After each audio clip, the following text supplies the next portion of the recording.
in Mississippi were finally sentenced after decades of terrorizing the citizens of Rankin County. The straw that seemed to break the back of the camel, I messed that up, you know what I'm saying, was that effective torture of victims Michael Jenkins and Eddie Parker, who were staying with a woman whom Parker was helping to take care of, when a neighbor reported that several black men were at a white woman's house, and that was suspicious. So 6 officers, all of whom were white, went to that home despite having no probable cause to do so.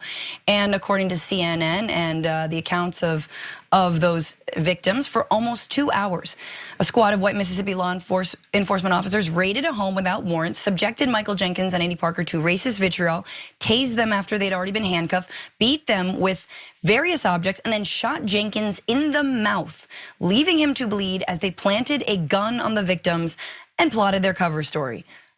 Cute, wonderful. Other things they did were force them to strip naked, intimidated them with warning shots, and forced them to be part of a mock execution. So the most terrifying 2 hours of anyone's any life imaginable. Those 6 officers did get hefty sentences, but there's more.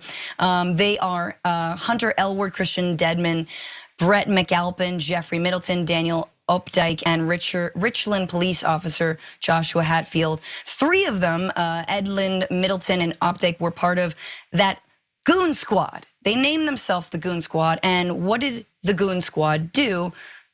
They absolutely tortured citizens for nearly 2 decades. 2 decades. Deputies in the Rankin County Sheriff's Department, many of whom called themselves the Goon Squad, would barge into homes in the middle of the night, handcuff people, torture them for information or confessions.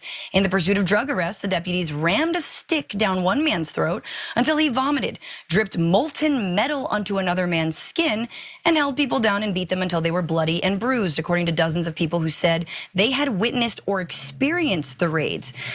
In fact, many of those people who experienced the raids in these 2 decades had contacted Sheriff Brian Bailey of Rankin County to complain, only to be ignored. But then it had to be Jenkins and Parker who finally filed a civil rights lawsuit last June for everyone to be taken seriously and to get these guilty pleas. Before I kick it to you, Waz, this is good news. There's actual hefty sentences. The FBI director has called this atrocious and an act of pure hell. Yeah, I'd say, but take a look. The courtroom filled with emotion at sentencing today. Michael Jenkins' mother, Mary Jenkins, giving a victim impact statement in court, saying in part, "I want the same consideration for these people as they gave my son when they put the gun in his mouth and pulled the trigger." And the parents of one of the convicted deputies, Hunter Elward, also making a statement. "Nothing prepares a parent for this. What happened shouldn't have happened. There are so many more victims than the people in this room. Hunter is going to take and own what he did." And his son did. Hunter Elward stood up and directly addressed the 2 men he victimized. "I'm so sorry. I don't want to get too personal with you, Michael. There's no telling what you've seen. I'm so sorry that I caused that. I hate myself for it. I hate that I gave you that. I accept all responsibility." That's not something you hear every day from a sheriff.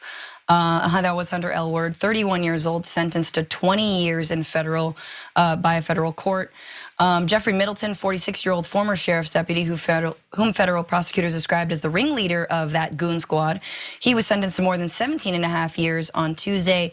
They're also ordered to pay $79,500 in restitution to the victims. Updike was sentenced to 17.5 years, and Christian Dedman was sentenced to 40 years, the maximum sentence for that torture of Michael Jenkins and Eddie Parker.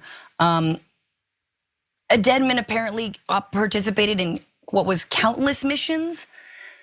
I don't know if I would call them missions, and was, quote, not afraid to use excessive force. Despite his relatively young age, one prosecutor said Dedman had the experience not to do what he was doing. He hid behind his badge and gun, and his acts are egregious, serious, and lawless. Yeah, again, the sheriff still in office, but was 3 of 6 were sentenced. I can't imagine the terror that those 2 gentlemen went through. Yeah, I mean, you got to say that's pretty good news. That's nothing to sneeze at. Generally, cops get